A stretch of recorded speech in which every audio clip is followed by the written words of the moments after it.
فصرت اقول له لأب كاسم انه حاول تشاهد انك انت حتموت وانا حموت، كلياتنا حموت. لك قتلون بس ما بنحسن نحكي لانه في عسكري فوق راسنا. هلا حسين ضربات غريبة يا شباب، تكبير. انا ما تركت الغوطة، طالعوني من الغوطة. صوتك ما رح تنفع، من الغوطة ما رح نطلع.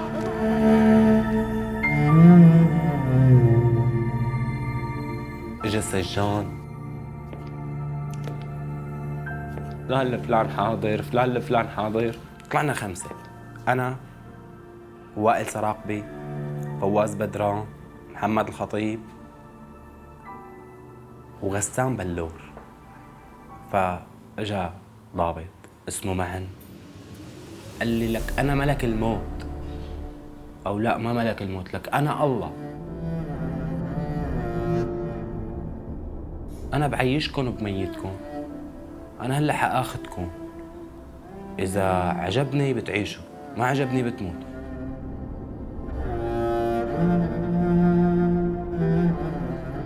طلعنا بالسيارة، فكلبشونا نحن بقفص السيارة. مشي تقريبا فينا دقيقتين أو 3 بس، فوصلنا على عبارة على الاستراد نحن. فهي العبارة هذا المقدم معا عاملها نقطة دفاعية لفرع حرستها، فيها ما يقارب 60 عنصر. فوقت وصلنا نحن مكلبشين بالسيارة، 60 عسكري بدهم يقتلونا. ضلينا هيك على هي الحالة للصبح. اجا هذا قبل الموت قال شوفوا، بتشتغلوا بتعيشوا، ما بتشتغلوا رح تموتوا. فنحن شغلتنا انه نحفر بهذا التراب ونعبي اكياس ونمترس الحاجز. مجنزرين نحن ال5 مع بعض، يعني بنمشي مع بعض نرجع مع بعض. ثالث يوم قال له وائل سراقبي للمقدم، سيدي بدنا بعد اذنك بدنا نريح شي ربع ساعة. اما ان المقدم مين بده يريح؟ اما قال له غسان بلور، قال له انا. قال انتو؟ اما انا ضليت ساكت ما حكيت، واللي قدامي ما حكى، واللي قدامي ما حكى، بس وائل وغسان. قال له سيدي نحن بدنا نريح، واذا في مجال نغسل كمان. قال له ايه تكره، فكوه.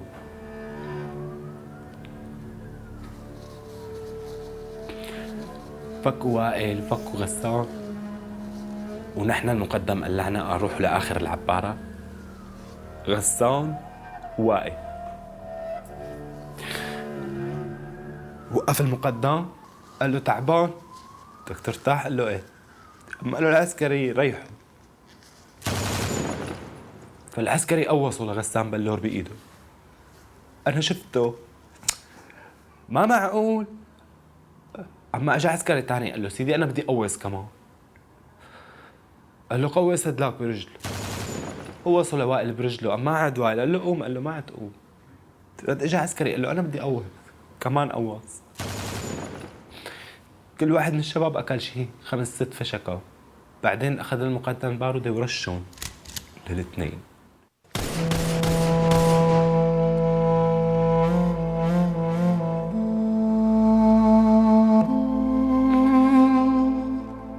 لك ماتوا. صرت اقول له للي قدامي، قال له لك ماتوا، لك قتلون بس ما بنحسن نحكي لانه في عسكري فوق راسنا.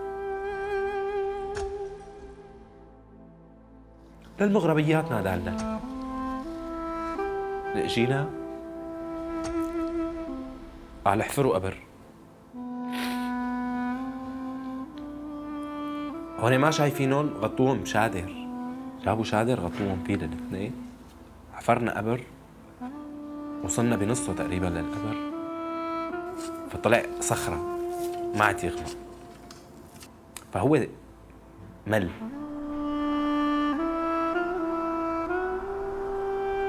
قال احملوه، هنول قوصهم شي تعربين. انا شفته انه هو قوصهم. حملناهم، جابوا السيارة السازوكي حطهم واخذهم على الفرع. نزلهم بالفرع وجاب 2 عايشين بدالهم. جاب عبد المعين الشالت من دوما ومحمد خير النداف من زملكة. وقت نزلوا من السيارة عبد المعين الشالت كل جسمه لونه أزرق كله ومدمي، ومحمد خير النداف واحد عمره 55 سنة، جسمه صار له 2-3 محبوس، جسمه خالص يعني. جابوه بدهم يعملوا لهم حفلة استقبال مثل ما استقبلونا العساكر بدهم يستقبلوهم.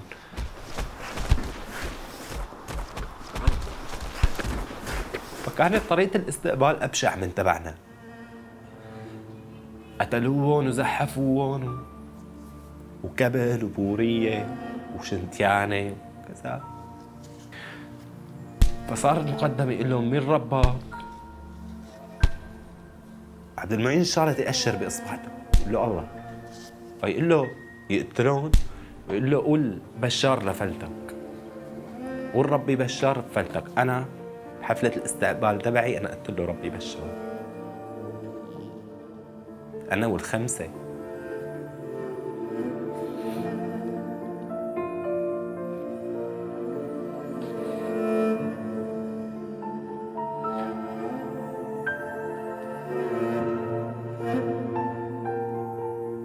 فعبد المعين الشالت هو كان عرفان حاله عم يموت، يعني عرفان انه هو حيموت. قال له ما بدك تقول لي ربي بشار؟ راحوا جابوا بارود، جاب بارود فضي بارود على صدره وكتب فيه بشار وشغل.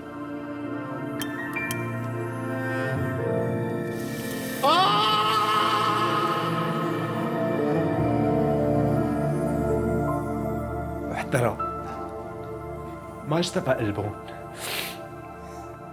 راح جاب كيس نايلو وشغله وصار ينقط عليه.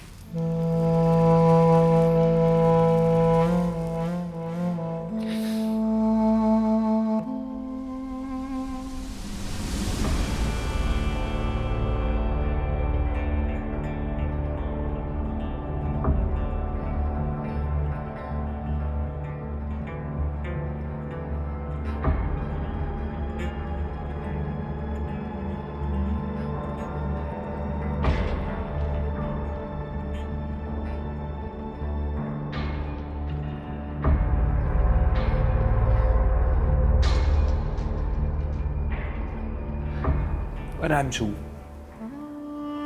بس نحن ما بنحسن نبكي، ما بنحسن نحكي، ما بنحسن نعمل شيء. فمن المنظر محمد خير النداف انشل، ما تحسن يوقف انشل. عبد المعين الشالت بعد ما حرقوا بالنايلو بتقريبا 5 دقائق توفى، استشهد، موت. والنداف انشل ونحن عم نشتغل. فدق على الفرع قال له مات واحد، قال له جيبه وخذ غيره، قال لا سلكي.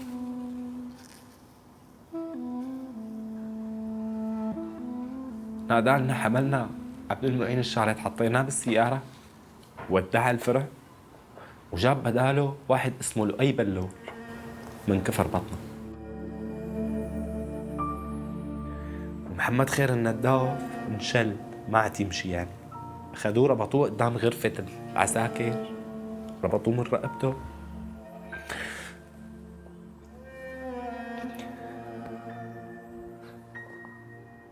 بلشوا يعذبوه، بدهم يقضوا حاجة عليه،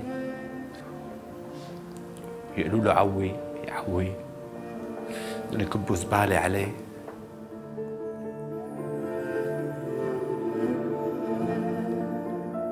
فنحن الأربعة عملوا له حفلة استقبال للؤي بلور، ما مات، ضموه لنا، جنزروه معنا.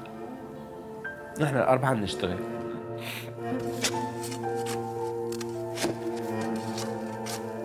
اشتغلنا 2 أو 3 من الوسخ اللي اجى على محمد خير النداف. صارت كل العبارة ريحتها بتقتل. فرحنا عند المقدم حكينا انه انتو تتآذوا من هي الريحة، خلينا انه ناخده لبعيد نغسله. فرضي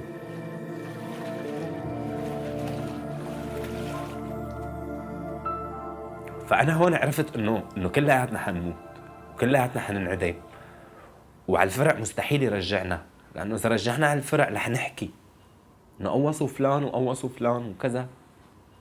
فصرت اقول له لأب كاسم انه حاول تشاهد انك انت حتموت وكلياتنا حنموت. فكان ما يحسن ينطق. غسلت له اوعي ورجعت لبسته. أما قال لي جوعان. شري انه جوعان بده اكل. كان في خبز يابس يكبوه العساكر. جبت له شقفة طعميته قال عضتين يمكن، ورجعوا ربطوا اخذونا احنا على الشغل.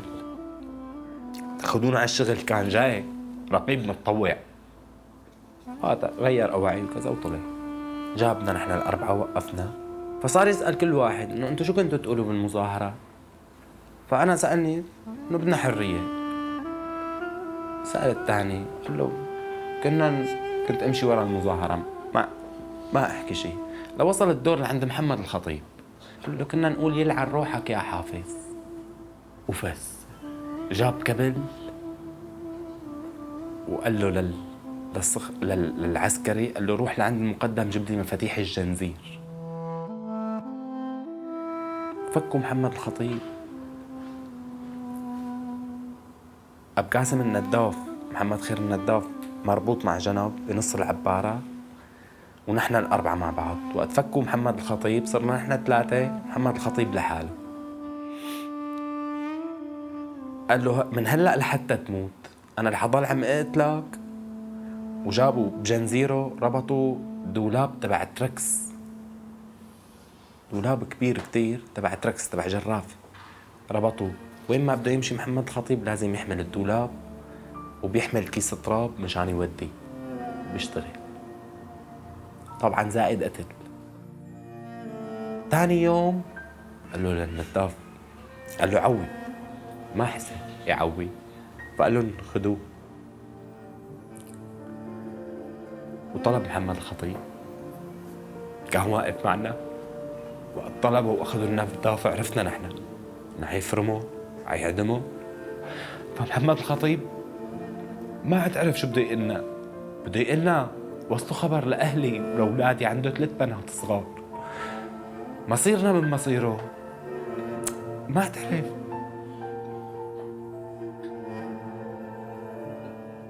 دار وشه قال له يلا جاي، فتل علينا قال سامحوني وادعوا لي. فأنا من شان واصي قلت له روح يلا هلا بنلحقك.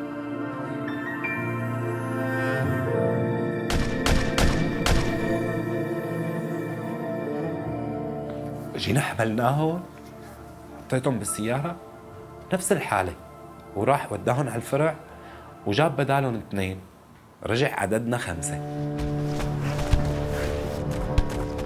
جو إحسان نصر الله من عربين وموفق الجندلي كمان من عربين. فأول ما وصلوا أنا غمزت أبرامي إنه اشتغل دغري. جنزروا أبرامي وموفق لحالهم ونحن 3 لحالنا. بعد ما مات أب قاسم النداف أنا لازم أهرب. خطر لبالي إنه أنا لازم أهرب، إما أهرب إما موت بأسرع وقت. حكيت مع فواز بدران إنه أنا لازم نلاقي حل، بيعرف الاتجاهات. فخططت، شفت المقدم طلع على العبارة قوص باتجاه معين، فمعناتها هيك جيش حر.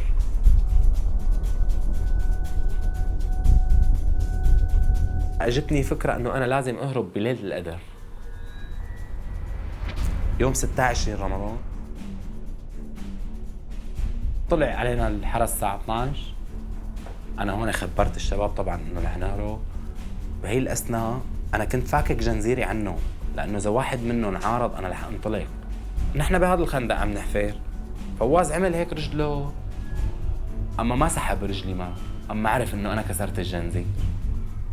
فطلع علي قال لي كسرته؟ قلت له ايه كسرته. قال لي طق لي الجنزير. كسرت له الجنزير اللي بينه وبين لؤي بلو. صرنا نحن ثلاثة كل واحد برجله فيه جنزير تبعه لحاله.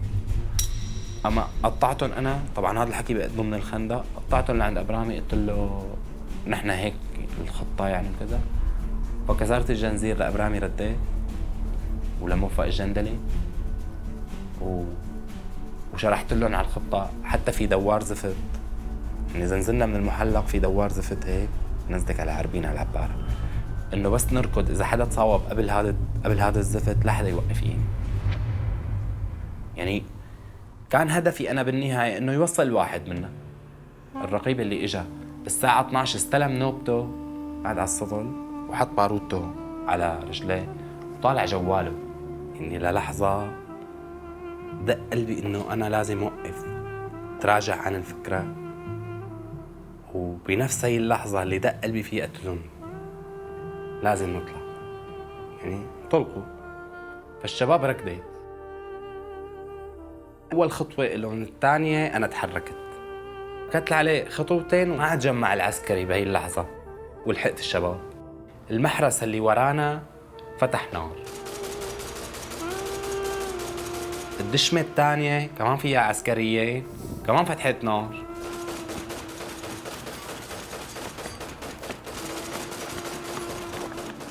الحاجز كله بعساكره بضباطه كله طلع بوريده وفتح نار علينا.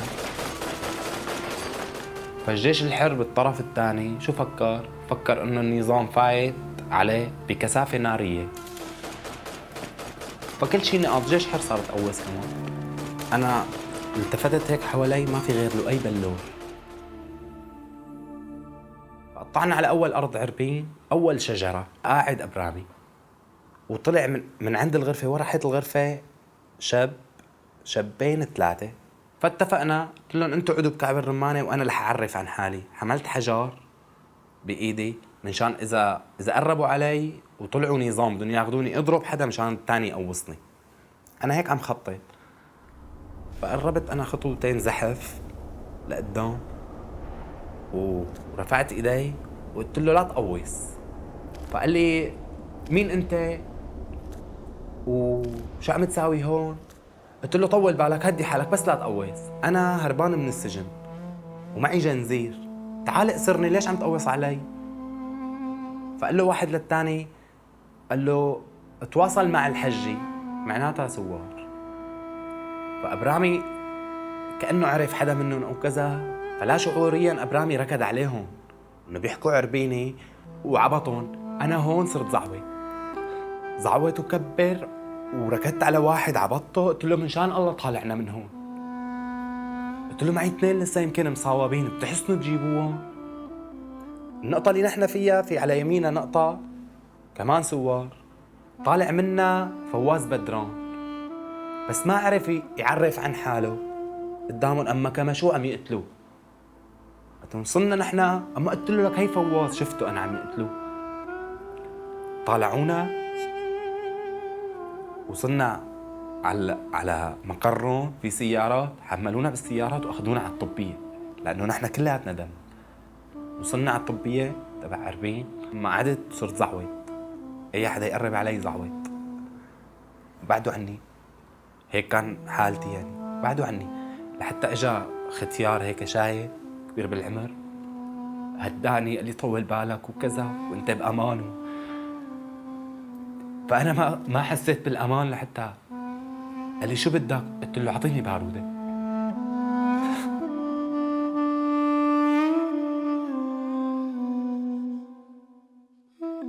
وصلت على زقبة ما لقيت حدا، ما في عالم، ما في كهرباء، ما في ضوء، خراب، دمار. واجتمعت العالم علي من الزمامير. فمشيت من ساحة الجمعية لساحة العيد عنا بسقبة، مطرح ما كنت واقف اهتف أنا.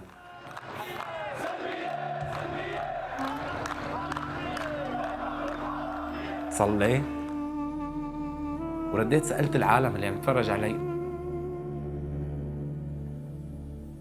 وين أهل البلد؟ أما قالوا لي اليوم ليلة القدر العالم بالجامع. فت على الجامع، هلا حسين ضربات غريبة يا شباب، تكبير.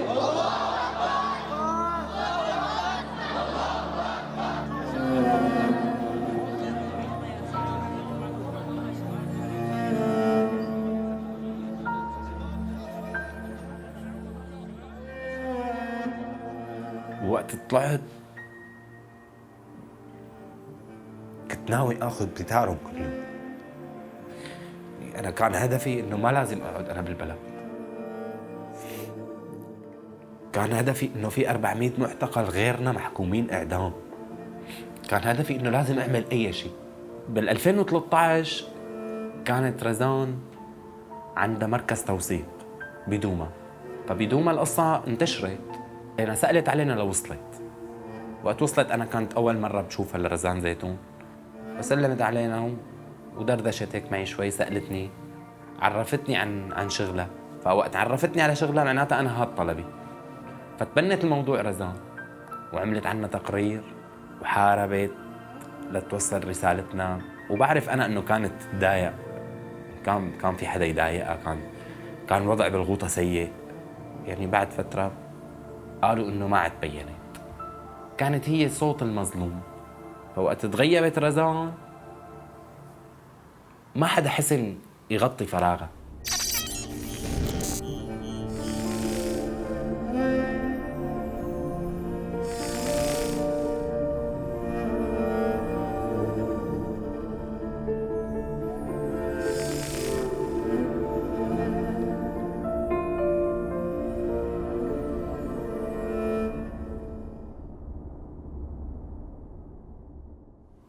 بال 2014 وقت تبكي الأولاد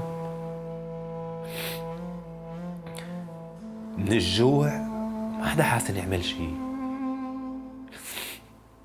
كمان حسيت بالعجز كتير. طفل أمه تحتار شلون تنيمه، ما في أكل. كنت أحس بالعجز لأنه نحن ما هيك ثورتنا. ما مشان العالم تجوع وتتحاصر، لا. كان هدفنا إنه العالم تاخد حريتها، العالم تعيش بسلام، تاخد حق العالم تصل لمرحلة إنه تحس حالها هي بشر، هي إنسان. ما وصلنا لهيك. بال 2015 صار اقتتال بالغوطة بين الفصائل، فأنا قررت إنه لازم أقعد بالبيت. قعدت بالبيت لمدة 2 سنين. ما بطلع من البيت ولا بفوت ولا بروح لعند اثنين ولا بشوف حدا. هلا صار معي مرض توحد. أنا وصلت لمرحلة إنه لازم أرجع لحياتي الطبيعية، يعني لازم أشوف عالم. فانعرض علي فكرة إنه أنا أخطب وأتجوز. الحمد لله خطبت وتجوزت. أنا هون بعدت عن كل شيء ما عدا المظاهرة. تميت طع المظاهرة، وتميت يلي أنا أشوفه غلط قول عنه غلط، وتميت هدفي سقط النظام واللي حيتم.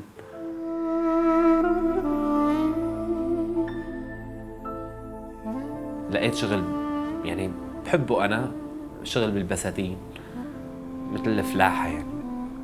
اشتغلت والحمد لله عشت لحتى تهجرت من الوطن.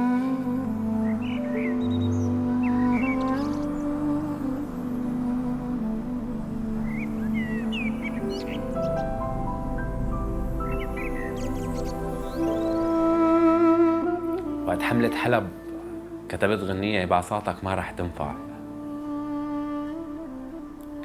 وغنيناها بالغوطة. غنيتها كتير. لا اجا يوم ركبت فيها.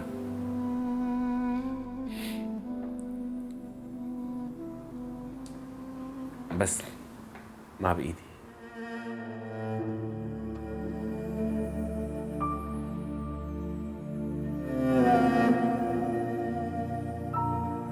أنا ما تركت الغوطة، طالعوني من الغوطة. كل الكرة الأرضية.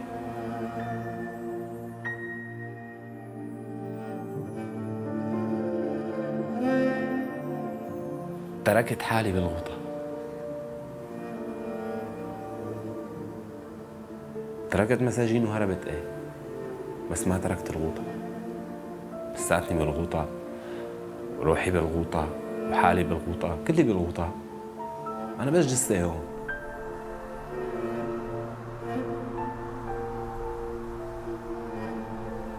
عندي حلم إنه أكتب كل شي صار بالغوطة من أول يوم بالثورة ليوم طلعنا وعلمه لابني.